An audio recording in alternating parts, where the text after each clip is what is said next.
Бидејќи не сме постигнале уште консензус. Само врз основа на биографиите председателката Силјановска не можела да донесе одлука за тоа кој ќе биде следниот гувернер на Народна банка. Вчера разговарала по еден час со сите поединечно, се интересирала и за нивната работа и придонеси на позициите на кои биле претходно и одлучила дека ќе бидат потребни уште 2-3 дена за размислување. За одложувањето на одлуката која сите ја очекуваат денеска се повикува на став 3 од член 55 од Закон за Народна банка.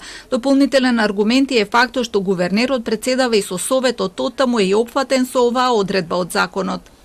Член на советот, на кој му истекол мандатот, до именување на нов член, ги има истите овластувања и ги извршува истите задачи, утврдени со закон.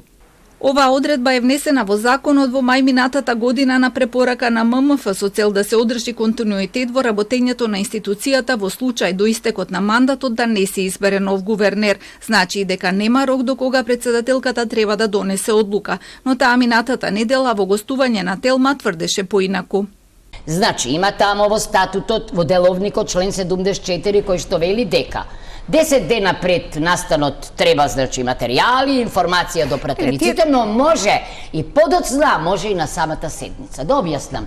Бидејќи не сме постигнале уште консензус, нас ни останува седница има закажано за вторник. Значи, има можност ставот 2 вели еден ден порано, јас, бидејќи во итни случај може да се стави на седница, јас тоа ќе го побарам. Во јавноста ще се шпекулира дека одлуката се одолговлекува затоа што председателката и премиерот имаат различни фаворити, но тој негира. Не сме разговарале за кандидат, сме разговарале за кандидати во множина.